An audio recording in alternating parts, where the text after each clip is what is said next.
Hi everyone, I'm Veeni Lagar. Welcome back to my channel. I hope you all are doing well. I hope your study is going well. आज हम देख रहे हैं proteins. हमने शुरू किया था the chemistry of natural product chapter, जहाँ पे हमने कार्बोहाइड्रेट को कंप्लीट करा है. आज हम देख रहे हैं प्रोटीन्स. प्रोटीन्स का जो सिलेबस है वो ट्वेल्थ साइंस की एनसीईआरटी की बुक में जितना भी सिलेबस दिया गया है, सिमिलर सेम उतना ही सिलेबस आपका नेट जीसेट या फिर एमएससी लेवल में रहेगा. तो हम अगर ट्वेल्थ की एनसीईआरटी की बुक में से पढ़ना शुरू करते हैं तो हमारा बेसिक भी क्लियर होगा और नेट जीसेट के लिए भी आपका पढ़ना हो जाएगा. तो प्रोटीन को हम शुरू करेंगे. सबसे पहले तो प्रोटीन मिलता कहाँ से है? तो source of protein are milk, यानी कि दूध में से मिलेगा. चीज़, पल्सेस, पीनट, फिश और मीट, इतनी चीज़ों में से आपको प्रोटीन मिलेगा. प्रोटीन जो है वो वर्ड कहाँ से आया है? तो ग्रीक वर्ड प्रोटोइस, जो ग्रीक वर्ड है प्रोटोइस, उसका मतलब होता है प्राइमरी और प्राइम ऑफ इम्पॉर्टेंट, यानी कि ह्यूमन बॉडी के लिए या फिर किसी भी प्लांट या फिर किसी भी एनिमल के लिए एक प्राइमरी इम्पॉर्टेंट चीज़ क्या होती है, तो वो इसका मतलब होता है प्रोटीन. तो प्राइमरी इम्पॉर्टेंट चीज़ है ह्यूमन, किसी भी एनिमल या फिर प्लांट के लिए. All proteins are polymers of alpha amino acid, यानी कि प्रोटीन्स बनते किससे हैं? तो अल्फा एमिनो एसिड से बनते हैं. एमिनो एसिड क्या होते हैं, अल्फा एमिनो एसिड क्या होते हैं, वो सारी चीज़ें अभी हम डिस्कस करेंगे. तो आपको ये पता चला कि प्रोटीन मिलता कहाँ से है? तो मिल्क, चीज़, पल्सेस, पीनट, फिश और मीट में इसे मिलेगा. प्रोटीन जो वर्ड है वो ग्रीक वर्ड प्रोटोइस में से आया है, जिसका मतलब होता है प्राइम इंपॉर्टेंट, यानी कि इंपॉर्टेंट चीज़ जो किसी भी ह्यूमन, एनिमल और प्लांट के लिए इंपॉर्टेंट है. और प्रोटीन बनता किस तरीके से है? अल्फा एमिनो एसिड के पॉलीमराइजेशन से बनेगा. ठीक है. एमिनो एसिड को हम डिस्कस करेंगे क्योंकि एमिनो एसिड से ही हमारा प्रोटीन बन रहा है. तो एमिनो एसिड होते क्या हैं? तो एमिनो और एसिड इन वर्ड, यानी कि एमिनो एसिड को अगर आप डिवाइड करोगे तो amino it means NH2 group और acid it means COOH group हम कंसिडर करेंगे. तो कंटेन एमिनो, यानी कि NH2 and carboxyl COOH functional groups. Amino acid can be classified as alpha, beta, gamma, delta and so on. ये हम किस तरीके से डिफाइन करेंगे कि ये अल्फा है, ये बीटा है? तो depending upon the relative position of amino group. Amino group की पोजीशन अगर COOH जिस कार्बन पे लगा हुआ है उसी कार्बन पे होगा तो हम उसे बोलेंगे अल्फा एमिनो एसिड.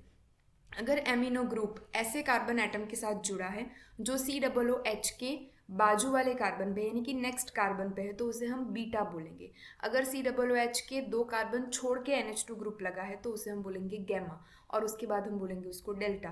तो अल्फा, बीटा, गैमा, डेल्टा, इस तरीके से हम डिस्टिंग्विश करते हैं relative position of amino group की रिलेटिव पोजिशन को देख के.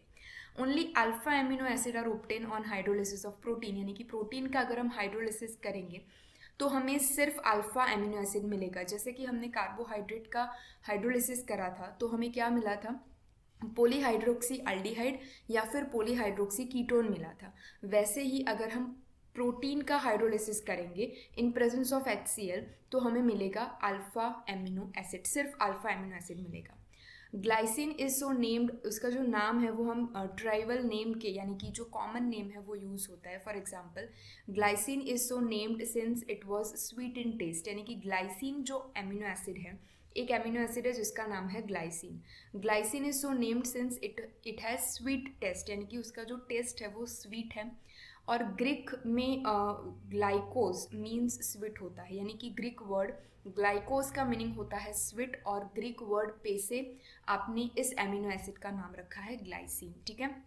फॉर एग्जाम्पल, अगर दूसरे एक एमिनो एसिड की बात करें तो टायरोसिन जो है वो फर्स्ट ऑब्टेन हुआ था चीज़ में से ऑब्टेन हुआ था, और ग्रीक में टायरोज मतलब कि चीज़ होता है. ठीक है. तो टायरोज यानी कि चीज़ मीनिंग पे से ग्रीक वर्ड से टायरोसिन हमने एमिनो एसिड को बोला है. तो इस तरीके का उसका ट्राइबल नेम पे से आप उसको बुला सकते हो. अभी जो एमिनो एसिड है उसके जो कुछ उसको रिप्रेजेंट करने के लिए हम 2 कैटेगरीज यूज़ करते हैं, 3 लेटर सिंबल और 1 लेटर कोड. ठीक है. फॉर एग्जांपल, अगर ग्लाइसिन कोई एमिनो एसिड है जिसके साथ यहाँ पे मान लीजिए कि ये वाला आपका एक कंपाउंड है. ठीक है. तो यानी कि कार्बन के ऊपर एक NH2 ग्रुप होगा, एक COOH ग्रुप होगा, एक अल्काइल ग्रुप होगा और एक हाइड्रोजन ग्रुप लगा हुआ होगा. तो इस पूरे स्ट्रक्चर को हम बोलेंगे नेचुरल एमिनो एसिड. अगर R की जगह पे हम हाइड्रोजन को लगा दें, यानी कि यहाँ पे CH2 हो जाएगा, तो उसे हम बोलेंगे ग्लाइसिन। तो प्राइमरी अमीनो एसिड हमारा कौन सा हो गया? ग्लाइसिन, जहाँ पे NH2CH2COOH इस तरीके से इसका पूरा एब्रिवेशन होगा। तो R की जगह पे हम हाइड्रोजन लगाएंगे, आर की जगह पे हम मिथाइल ग्रुप लगाएंगे, देन हम आइसोप्रोपाइल ग्रुप लगाएंगे, देन हम आइसोब्यूटाइल ग्रुप लगाएंगे। तो इस तरीके से आर फंक्शनल ग्रुप को हम बदलते जाएंगे। तो जैसे जैसे आर फंक्शनल ग्रुप बदलेगा, ग्लाइसिन, एलेनाइन, वैलिन, ल्यूसीन, इस तरीके से हमें एमिनो एसिड डिफरेंट मिलते जाएंगे। 3 letter symbol, it means glycine में जो फर्स्ट 3 लेटर है GLY, तो वो हम लिखेंगे, यानी कि हमने 3 लेटर सिंबल में बताया कि हमने ग्लाइसिन लिखा है। 1 लेटर कोड यानी कि ग्लाइसिन का हम सिर्फ G लिखेंगे, एलेनाइन का हम सिर्फ A लिखेंगे, वैलिन का हम सिर्फ V लिखेंगे। जितने भी नेम यहाँ पे हैं जो स्टार मार्क करा है उसे हम एसेंशियल एमिनो एसिड बोलेंगे।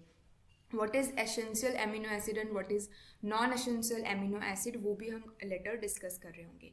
तो जो जितने भी आपके एमिनो एसिड है उसका लिस्ट आपको इस पूरे यहाँ पे अगर आप देख पाओ,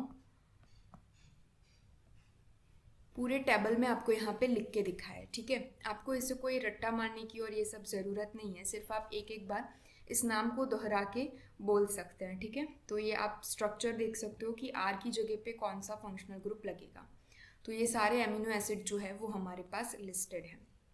चलिए नेक्स्ट अगर हम बोले यहाँ पे, तो क्लासिफिकेशन ऑफ एमिनो एसिड हमें देखना है। Amino acid are classified as acidic, basic or neutral depending upon the relative number of amino acid and carboxyl group in their molecule. अगर same number of amino group और carboxylic group होंगे तो उसे हम neutral बोलेंगे।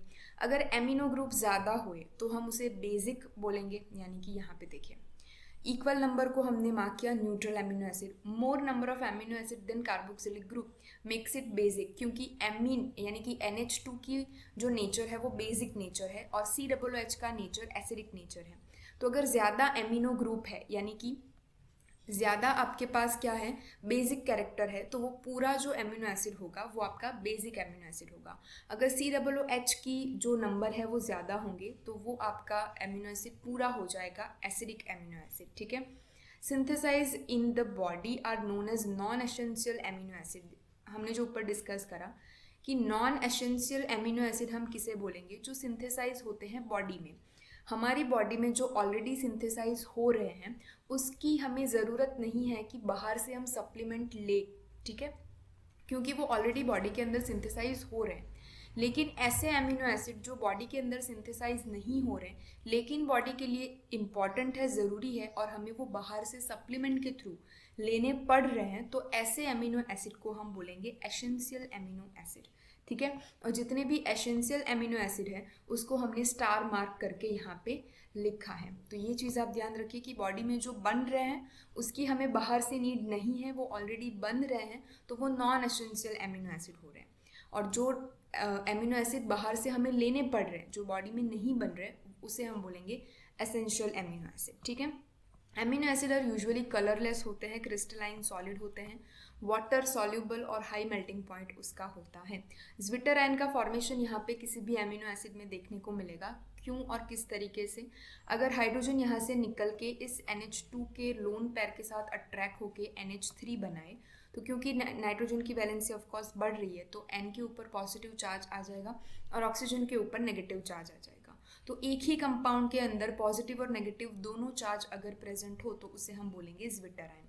In zwitter ionic form, amino acid show amphoteric behavior as they react both with acid and bases। यानी कि यहाँ पे वो हाइड्रोजन के साथ रिएक्ट करेगा, यहाँ से हाइड्रोजन निकलेगा यानी कि बेस के तौर पे रिएक्ट करेगा। जनरली वाइवा में एक क्वेश्चन पूछा जाता है कि एमिनो एसिड का टाइप क्या है, एसिडिक है, बेसिक है या न्यूट्रल है, तो हमें बोलना पड़ेगा कि एम्फोटेरिक बिहेवियर है, क्योंकि उसके अंदर बेसिक ग्रुप एमिनो ग्रुप भी प्रेजेंट है और एसिडिक ग्रुप COOH ग्रुप भी प्रेजेंट है। तो दोनों अगर प्रेजेंट हो तो उसे हम बोलेंगे एम्फोटेरिक बिहेवियर, ठीक है। एक्सेप्ट ग्लाइसिन, ग्लाइसिन के अलावा all other naturally occurring alpha amino acid are optically active होते हैं, यानी कि प्लेन पोलराइज लाइट को वो मोड़ने की क्षमता धराते हैं, ठीक है, डायरेक्ट कर देंगे वो। Alpha carbon atom is asymmetric, यानी कि कार्बन एटम जिसके साथ एमिनो ग्रुप जुड़ा है, जिसके साथ COOH ग्रुप जुड़ा है, उसके साथ R और हाइड्रोजन जो होते हैं वो अलग अलग होते हैं तो जो अल्फा कार्बन एटम है वो आपका क्या होगा, एसिमेट्रिक होगा। Naturally occurring amino acid have L configuration, L यानी कि लिवो रोटेटरी, यानी कि प्लेन पोलराइज लाइट को वो लेफ्ट डायरेक्शन में रोटेट करेगा, तो उसे हम बोलेंगे एल कॉन्फिगरेशन।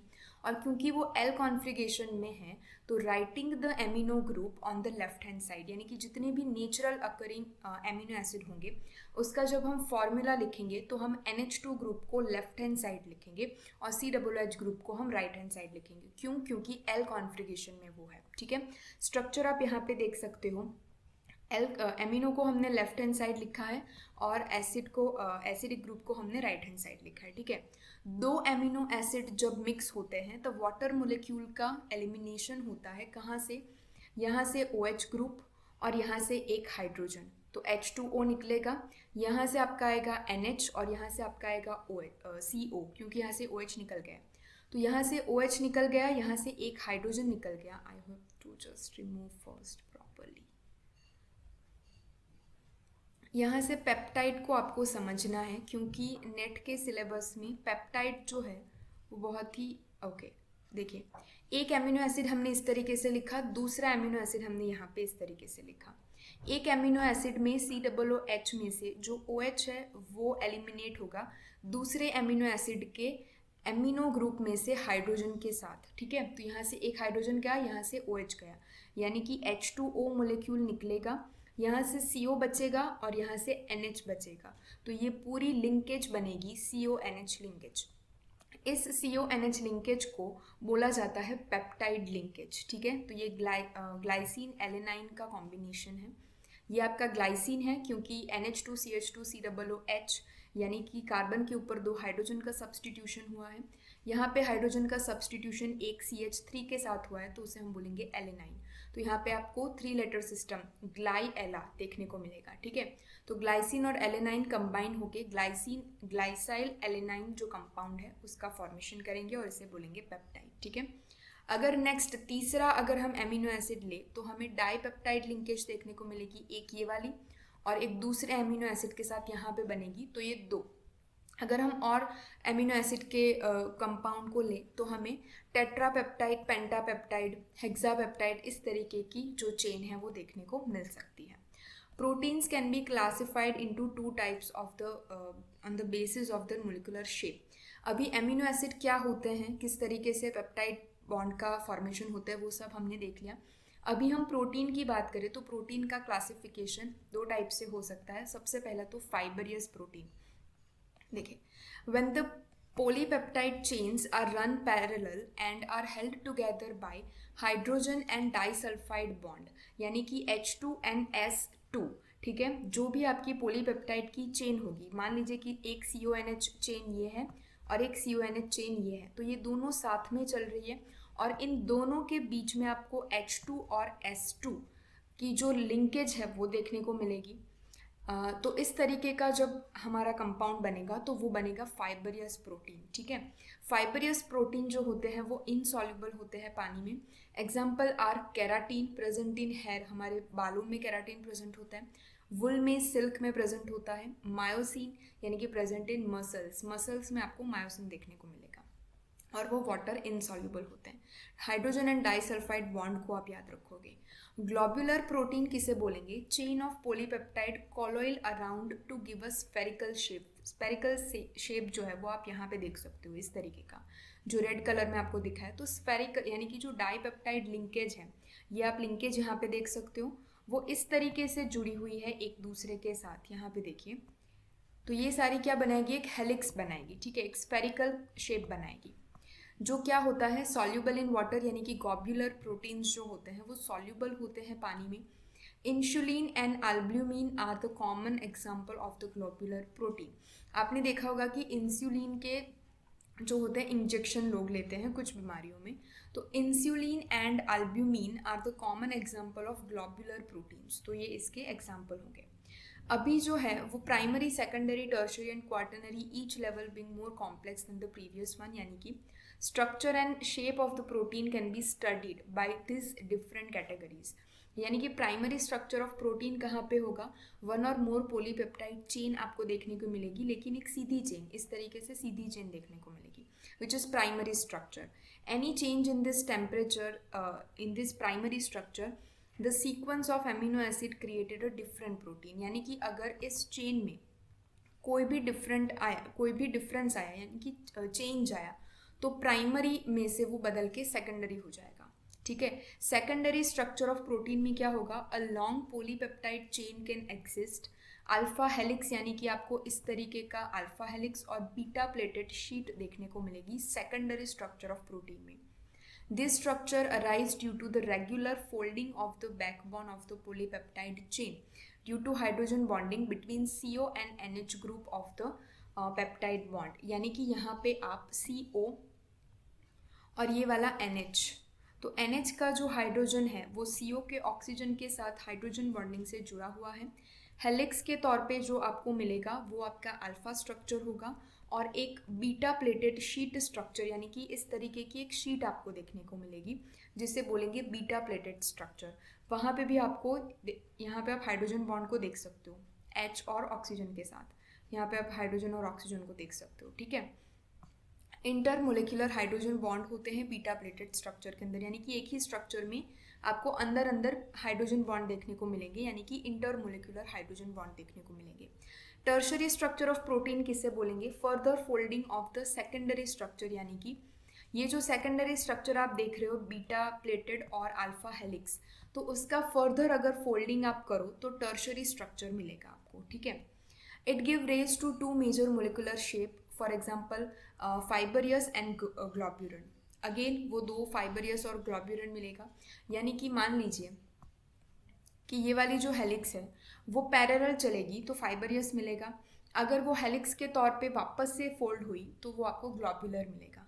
तो इतनी चीज़ टर्शरी में याद रखनी है. The main force which stabilize the secondary and tertiary structure of protein are hydrogen bond disulphide linkage, जो हमने स्टार्टिंग में फाइबरियस में देखा, van der Waals and electrostatic force of attraction. Quaternary structure को अगर हम देखें, two or more polypeptide chain refer to as subunit. ठीक है. अभी क्वाटर्नरी स्ट्रक्चर को एक्सप्लेन करना बहुत ज़्यादा डिफिकल्ट है, तो यहाँ पे हम इसकी इमेज के थ्रू देखेंगे. ये जो इमेज है वो बेस्ट इमेज है प्रोटीन को एक्सप्लेन करने के लिए. प्राइमरी स्ट्रक्चर आपको एक सीधी लाइन देखने को मिलेगी. अगर इस सीधी लाइन को आप हेलिक्स यानी कि इस तरीके से यानी कि सेकेंडरी स्ट्रक्चर जो है वो आपका क्या होगा, हेलिक्स के तौर पे आपको देखने को मिलेगा, यानी कि स्प्रिंग के तौर पे देखने को मिलेगा. तो प्राइमरी स्ट्रक्चर अगर इस तरीके से फोल्ड होगा तो वो सेकेंडरी स्ट्रक्चर कहलाएगा. अगर ये जो आपकी पूरी चेन है वो अगेन फोल्ड होती है स्प्रिंग के शेप में ही, लेकिन अगर वो यहाँ से फोल्ड हो जाए तो वो फोल्ड होके इस तरीके की दिखेगी, तो वो आपका होगा टर्शरी स्ट्रक्चर. ठीक है. अगर ये टर्शरी स्ट्रक्चर अगेन फोल्ड होता है तो वो इस तरीके का कॉम्प्लेक्स स्ट्रक्चर बन जाएगा which is your quaternary structure. ठीक है. तो इतनी चीज़ आपको याद रखनी है. चलिए, ये आपको 3D फॉर्म में बताया गया है कि ये जो पूरा एक सीधा है वो आपका प्राइमरी स्ट्रक्चर है. अगर वो हेलिक्स के फॉर्म में जाएगा तो वो आपका सेकेंडरी स्ट्रक्चर हो जाएगा. अगर ये हेलिक्स आपस में क्या हो जाएगी, बेंड हो जाएगी, फोल्ड हो जाएगी, तो आपको टर्शरी स्ट्रक्चर देखने को मिलेगा. और बेंड जो हुई है वो अगेन बेंड होगी तो टर्शरी स्ट्रक्चर देखने को मिलेगा. ठीक है. चलिए, डीनेचरेशन ऑफ प्रोटीन किसे बोलते हैं वो हम देखेंगे. डीनेचरेशन यानी कि उसका नेचर जो है वो क्या हो गया है, ख़त्म हो गया है. सिंपल उसका आपको एक समझ में आया. अभी देखिए, protein found in biological system with a unique 3-dimensional structure and biological activity is called a native protein. हमारे बॉडी के अंदर जो प्रोटीन होता है वो इस तरीके का 3 डायमेंशन होता है जिसे हम बोलेंगे नेटिव. नेटिव प्लेस आपने सुना होगा. ठीक है. जो आपका मूल स्थान हम बोलेंगे, मेन चीज़. तो नेटिव यानी कि मेन जो प्रोटीन होता है वो 3 डायमेंशनल होता है और उसकी बायोलॉजिकल एक्टिविटी वो शो करता है. When a protein in its native form, जब वो नेटिव फॉर्म में होगा, is subjected to physical change like temperature का चेंज हो सकता है उस नेटिव प्रोटीन में, केमिकल चेंज लाइक pH में चेंज हो सकता है, the hydrogen bond are distributed हो सकते हैं. हाइड्रोजन बॉन्ड डाइसल्फाइड बॉन्ड है तो वो डिस्ट्रीब्यूट हो सकता है. टेम्परेचर का चेंज हो सकता है या फिर pH का चेंज हो सकता है. Due to this, globules unfold and helix get uncolloid, यानी कि globules जो है यानी कि इस तरीके का वो अनफोल्ड हो, यहाँ पे फोल्ड होके सेकेंडरी फोल्ड होके टर्शरी बना, तो अगर ये टर्शरी वापस से अनफोल्ड होके सेकेंडरी में कन्वर्ट हो गया, या फिर ये जो सेकेंडरी हेलिक्स है वो अनफोल्ड होके सिमिलर प्राइमरी स्ट्रक्चर यानी कि स्ट्रेट फॉर्म में आ गया, तो जैसे वो फोल्ड हुए वैसे वो अनफोल्ड भी तो हो सकते हैं, ठीक है, तो फिजिकल चेंज हुआ। तो अगर globules unfold and helix get uncoiled, यानी कि कॉलॉइड शेप जो है वो स्ट्रेट चेन में आ गया, and protein losses it's biological activity, यानी कि प्रोटीन की जो बायोलॉजिकल एक्टिविटी है वो अब समाप्त हो जाएगी, दिस कॉल्ड इज डीनेचरेशन, ठीक है। डीनेचरेशन यानी कि प्रोटीन का जो बायोलॉजिकल फंक्शन है वो खत्म होना। खत्म किस कारणों सर हो रहा है, तो वो जो रीज़न है वो आपको यहाँ पे दिए गए हैं कि फिजिकल चेंज हो सकता है, जैसे कि टेम्परेचर का चेंज, कोई केमिकल चेंज यानी कि पीएच में चेंज हो सकता है, हाइड्रोजन का जो हाइड्रोजन बॉन्डिंग है, डाइसल्फाइड बॉन्डिंग है, वो डिस्ट्रीब्यूट हो सकती है किसी दूसरे मोलिक्यूल के साथ, ठीक है। ग्लोब्यूल्स यानी कि जो फोल्ड हुए मोलिक्यूल्स है वो अनफोल्ड हो सकते हैं। हेलिक्स जो है कॉलॉइड शेप में है तो वो अब अनफोल्ड होके स्ट्रेट चेन में आ सकती है। तो ये सारे जो चेंजेस अकर होते हैं उसकी वजह से प्रोटीन अपनी बायोलॉजिकल एक्टिविटी को घुमा बैठता है और आपकी जो बायोलॉजिकल एक्टिविटी ऑफ प्रोटीन है वो समाप्त हो जाती है। तो इस चीज़ को हम बोलेंगे डीनेचरेशन ऑफ प्रोटीन। यहाँ पे during denaturation secondary and tertiary structure are destroyed, but primary structure जो है वो रिमेन इंटैक्ट। प्राइमरी स्ट्रक्चर का क्या ही डीनेचरेशन होगा, आप बताइए। प्राइमरी स्ट्रक्चर इस तरीके से सीधा है, ठीक है, अभी इसका डीनेचरेशन किस तरीके से होगा, सीधे का सीधा ही रहेगा वो, ठीक है। जो कॉलॉइड था इस तरीके का तो वो डीनेचरेशन होके सीधे में आ सकता है। जो इस तरीके से टर्शरी स्ट्रक्चर था उसका डीनेचरेशन होके सेकेंडरी में आ सकता है, लेकिन जो सीधा है वो तो सीधा ही रहेगा। तो वही चीज़ बोला है कि secondary and tertiary structure are destroy हो सकते हैं लेकिन primary structure remain intact. The coagulation of egg white on boiling is a common example of denaturation. egg white को जब आप बॉयल करोगे तो उसकी जो प्रोसेस होती है वो डीनेचरेशन की प्रोसेस है। कर्डलिंग ऑफ मिल्क भी जो है वो एग्जाम्पल है आपका डीनेचरेशन का। तो इतनी चीज़ें थी आपकी प्रोटीन के अंदर। देखिए प्रोटीन का हमने डीनेचरेशन देखा, प्रोटीन के हमने स्ट्रक्चर्स देखे, स्ट्रक्चर शेप के अकॉर्डिंग जो है वो प्राइमरी, सेकेंडरी, टर्शरी और क्वाटरनरी हमने देखा। अल्फ़ा और बीटा जो है वो सेकेंडरी के अंदर आपको देखने को मिलेगा। अगर हेलिक्स के फॉर्म में हो तो अल्फ़ा, अगर बीटा प्लेटेड शीट के फॉर्म में हो तो वो बीटा स्ट्रक्चर हो गए। ग्लोब्यूलर प्रोटीन्स किस तरीके से बोलेंगे वो हमने देखा, जो स्फेरिकल शेप में होती है, और जो पैरेलल शेप में होगी उसे हम बोलेंगे फाइब्रियस प्रोटीन। तो ये प्रोटीन का क्लासिफिकेशन था। हमने एमिनो एसिड को देखा कि एमिनो एसिड का स्ट्रक्चर इस तरीके से होगा। एमिनो ग्रुप जो है वो एल कॉन्फ़िगरेशन में है, नेचुरल एमिनो एसिड, तो हम उसे लेफ्ट साइड दिखेंगे।